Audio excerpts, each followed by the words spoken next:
Hello, this is HighZealot here, and welcome to a report video of Kancolle's Fall 2014's event, which is, well, it's pretty much called Operation Kon, as you can see in the video table name, and it's based off the Western New Guinea campaign in World War II. So, as you can see, I'm showing off the fleets, and as you can see, the event has brought back the combined fleet mechanic, though this time around it's a bit slightly different. So instead of MI's carrier escort combined fleet, this time around you have a surface fleet combined fleet thingy, which instead of the carrier fleet has you can only have a maximum of 1 CV or 2 CVLs, maximum of 4 BBs, and then you have 1 wildcard that is that's not a battleship or a carrier, and the second fleet requires at least 1 light cruiser and 1 destroyer. Forming the fleet is the same way as it is, and in the difference in the combat, as you will see fairly soon, once the battle actually starts and the aircraft launched, everything happens, is, well, you'll see.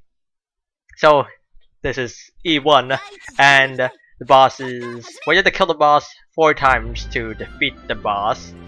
And you can see the fleet here I'm using is, contains, pretty much heavy, heavy in their first fleet. 30 with 1 destroyer, 2 is just, as because she's just there pretty much because I had, because usually what I do is follow what other compositions that is known to already have worked. And as you can see, unlike MI's carrier escort fleet, the main fleet attacks first, and the escort fleet will attack second. So since your escort fleet usually is a lot more squishier and more fragile, this pretty much is better for survivability because, well, basically, since your main fleet attacks first and they get attacked twice, and I think they won't also have any ending torpedo phase as well, so they're also safe from that. So pretty much, yeah. See, there are no torpedo phase, so yeah, pretty much, main helps protect your escort fleet. So for E1, the branching rules is what more like compositions, different types of compositions is, well, let's see. Oh yes, you can also see once we get out of this screen is that the map, the map, I guess you can call it, for the sortie, where you can go to different nodes. This time around, once we see it, I believe the nodes are given like A, B, C, and D ahead of time by the devs. If you look carefully, you can see that, yeah, it's still going to node D. So yeah, so there different compositions are that, because the English wiki doesn't have the information. It's probably on wiki, but at the moment it's not that significant because, I mean, the easiest thing to do for events, in my opinion, is just copy other people's composition. Let other people gather the information for you. Get other people to gather what works. Then you just do what works without having to waste any personal resources yourself. So you can see the fleet I'm using is 1 BB, 1 BBP, 1 CA, 1 CAP, 1 DD, and 1 CB in my main fleet, and second fleet contains, well, 5 DD, 1 CL, which is composition, yeah, it's fairly sure it's, yeah, I think the composition's on there, maybe. Yeah, well, this composition works. That's pretty much all that matters though. E1's fairly simple to beat.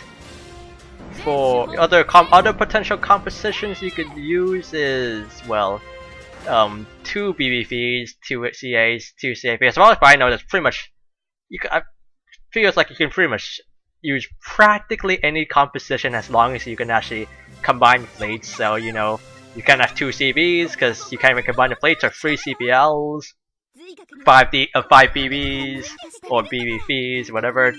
Fairly sure they both are considered the same.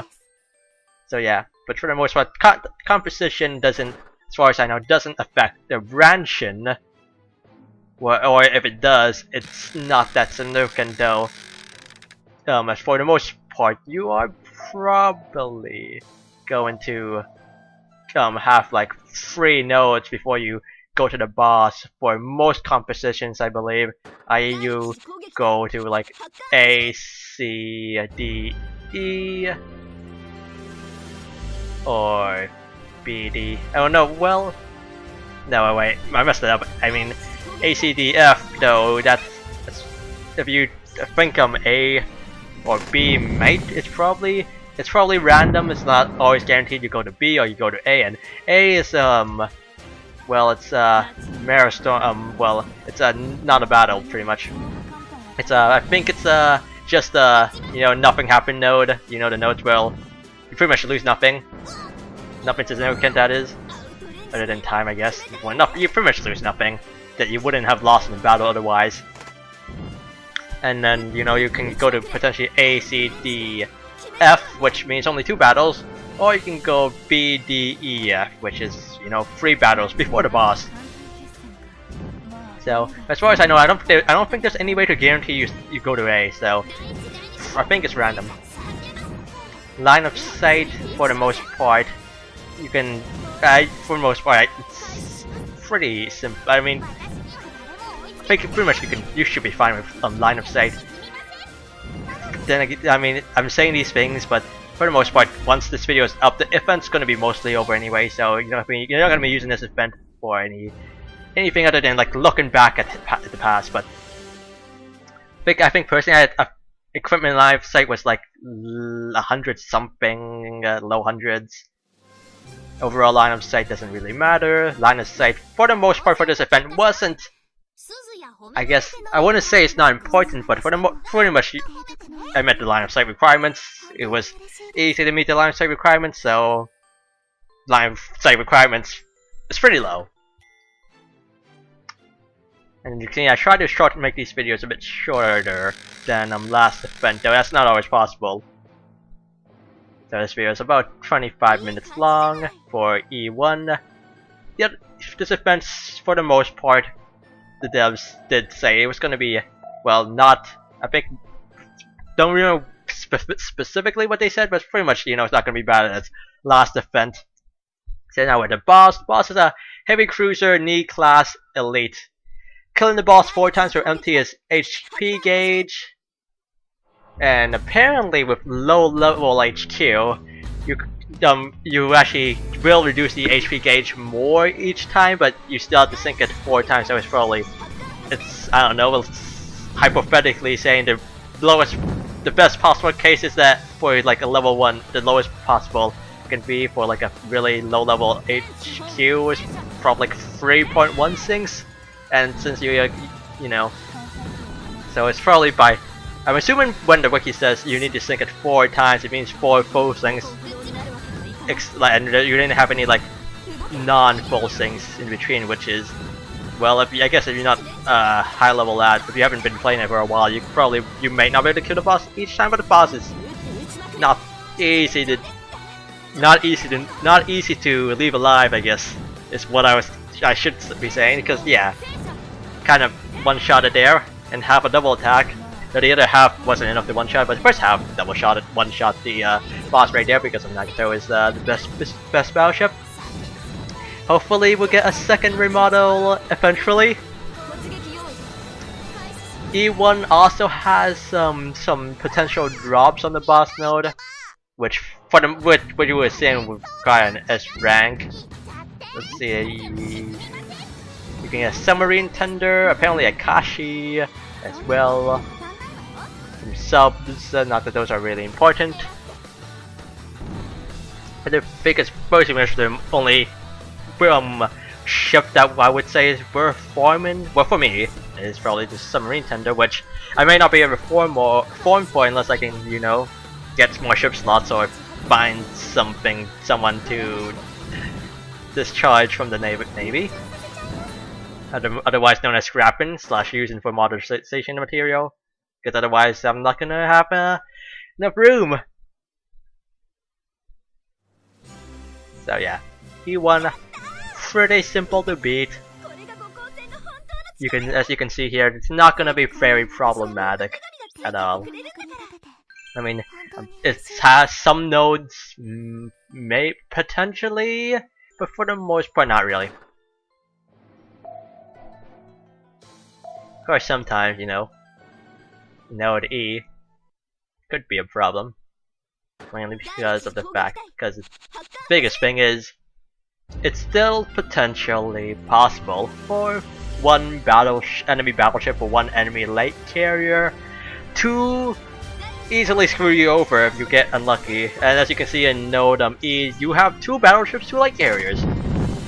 Each one has the potential to one-shot, let's say, Ashikaze, or even something, you know, anyone pretty much.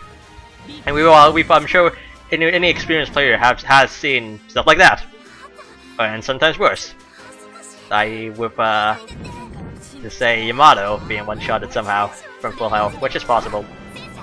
And since I didn't really pay attention to the equipment I had at the start, but I'm assuming that even if I did have the fleet command HQ thing equipped at that time, it wouldn't have mattered. Oh yeah, now I think I equipped it now on Nagato, so because you know slots are important on a carrier. I don't think I really use it though, like ever, on E-1 at least. But yeah, because even if I had it equipped before, I couldn't actually use it because 2 ships were in red. You can only escort 1 back at a time, as far as I know. Though I think it was reported that you could escort, you know, I mean theoretically. I mean I'm not sure how many you can escort back, but I think theoretic, I think it's confirmed that at the very least, if someone gets escorted in a previous node and you have someone who's red again in another node, you know, they can be escorted back as well, assuming there's a destroyer in green HP ready to escort them back.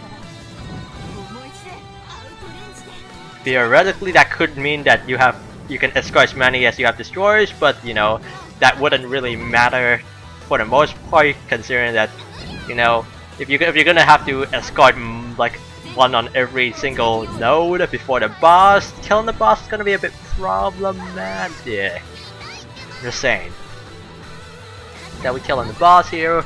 Going to go to night battle so I can get an S rank. Not that though I never did get any significant drops.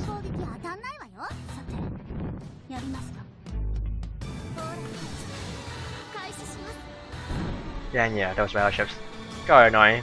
I mean, I would prefer to not go to night battle, but you know, just really not much you can do about it. These videos, you know, they're just reporting on the past, and those battleships are dead. Gonna probably be doing the same thing as I did as last event. I am gonna have one video that just shows boss kill with no commentary, and you know, you can already see there's some differences in the videos between this and last event. This time around, I'm only showing the sortie number, not their days number, because it doesn't really matter. Because it's because I already, you know, finished the event. I finished the event with less than a weekend. Oh yeah, one thing to notice, the way I actually did the event is actually using TeamViewer. That's a funny story that would be nice to tell. So basically, you know, I'm at UTSC, living on res, that kind of thing. I didn't bring my desktop with me, so that's just me and an old shitty laptop. I set up my computer at home to be with TeamViewer with the remote wake up thing, and I also have my external hard drive connected to my desktop. So it's pretty much the only way I can also pretty much play Kancolle with TeamViewer, because I really don't. I am a bit paranoid about, you know, using it on a school internet. Bit paranoid there for various reasons, like paranoid about things that probably won't happen, but you never know. Other reasons would be that its laptop is not that good.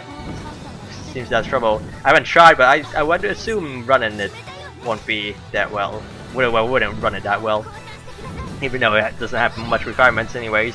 But my laptop is pretty shitty.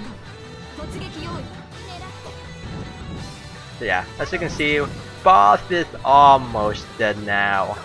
Sword T4, we had to go back, we had to retreat once, but now we only need one more kill to go. Let's just look at potential fleets you can bring. I mean, other than the one I have right now.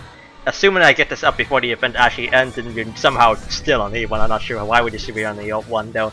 You know, I have seen some people who have been frustrated with the event, despite the fact that it's completely easy for the most part. And I mean, it's no way as bad as last event. And it's no way as bad as, you know, last year's fall.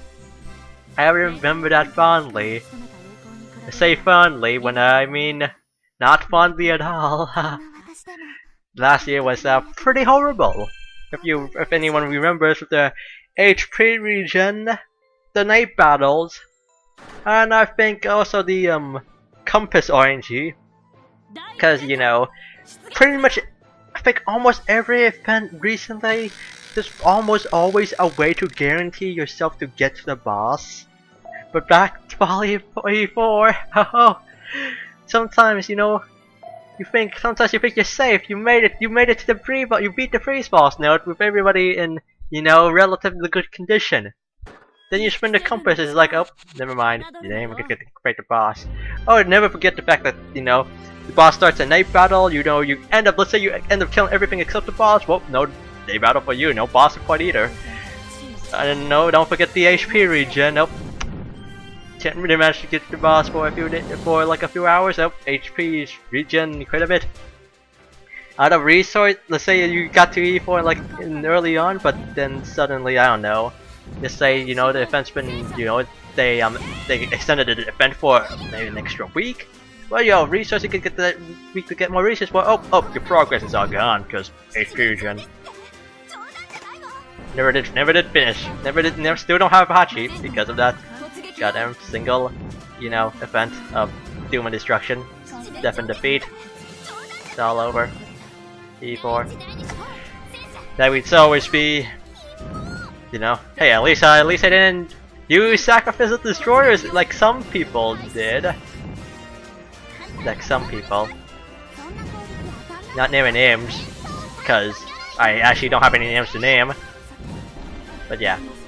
I mean, you know, I was tempted, but you know, it's not worth it. Not worth it, mainly. Though at the time I was actually thinking more of I was actually thinking of, even if I was thinking in terms not exactly of saving, wasn't exactly thinking in terms of, you know, being a good person. I was more thinking of, even if I get her to no HP, what if I can't? It's not gonna do anything if I can't kill her, right?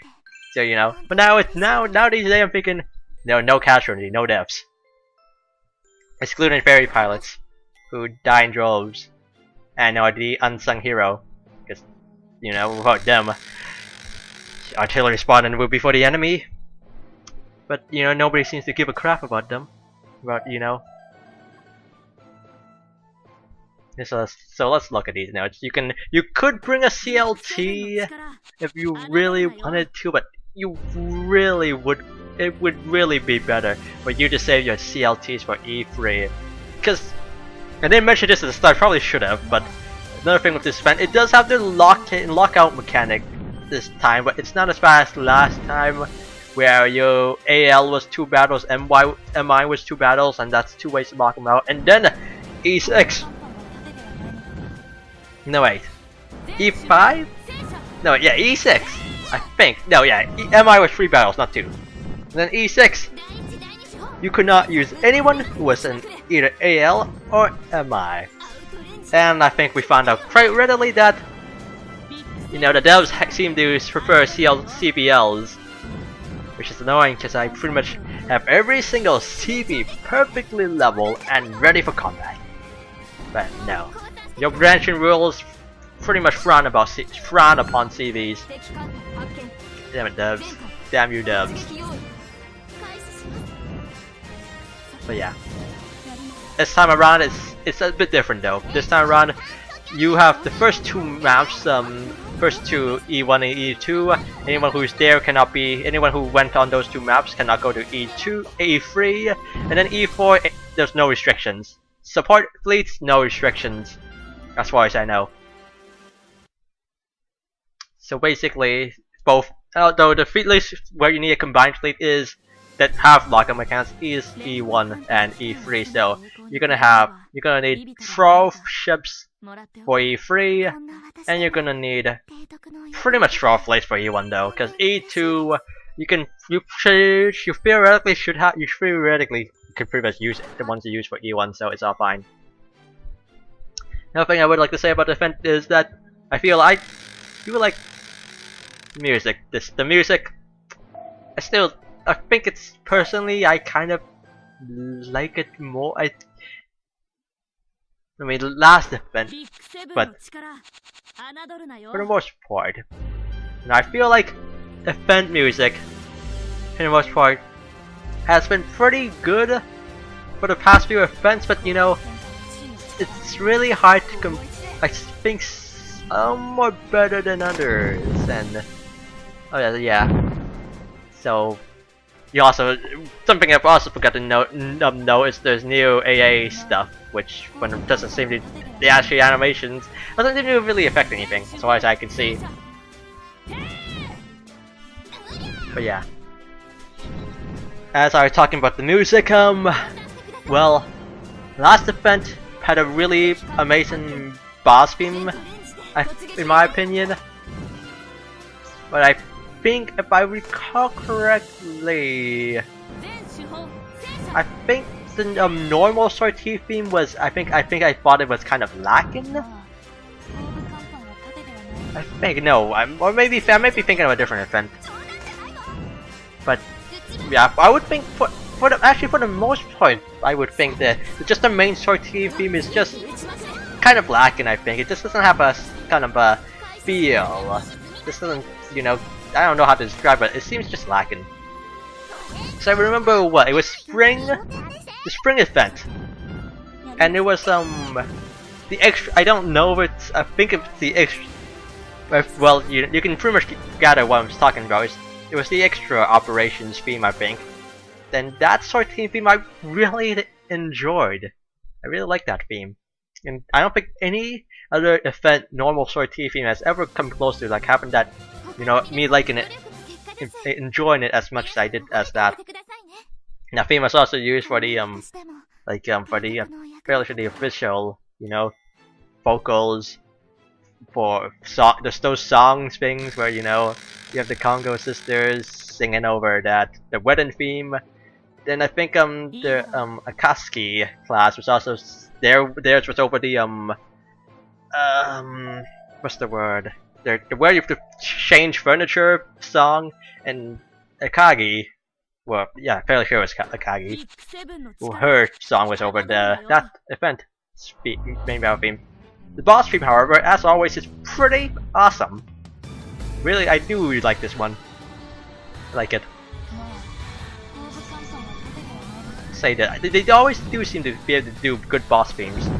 For the most part, I don't think I liked the boss theme from the spring event though. It seemed pretty dull, and at least relative to like the other events or boss themes. Like the normal boss theme / night battle theme is pretty good. Yeah, that just happened. You know, crit magnets. The more armor they have, the bigger they are, the bigger crit magnet they are. At least that's how it always feels. But yeah, for the most part, this part of the event, it's all over. It's all over for them, that is. Can't stop us now. Might even kill her. Probably not actually. But yeah, doesn't matter, night battles will finish her off. Regardless of what happens in this phase. Dead. No, it would be. It's always nice when your main fleet takes out the non-boss enemies before, you know, the night battle, because for the most part the escort fleet can't take out anything else or especially a battleship, but you know, it can take out the destroyer but not the battleship. Though the torpedo phase bait actually. No. 1 HP. Didn't move my mouse over there. Probably aiming for the night battle button though. Though I never put it exactly on. But yeah, night battle. fairly easy. And also enemy cut-in happens pretty often. Hurts like a lot, which is unfortunate because that does mean a bit slightly more resources and time to repair. Not that it matters though, because those resources we gained back between the next event. Usually I think I took like at least a 1-day break between most maps. I think. So the reward for completing E-1 is, well, doesn't really matter. You guys, I can tell you, I mean, you know, I prefer saying it as we see it. So, you know, wait until then, and the drop is nothing significant. We get, you know, yeah. You know, she's, here. I can't pronounce words today. But she's my second favorite Congo sister. From the Congos. Lives in the Congos, right? But yes, reward medal, repair team. Then we got the 2 other things, their fatigue stuff. New one actually puts you into sparkling state, 53 morale, because even though you're sparkling from 50 to 52, I think 53 is only when you actually get their the effect.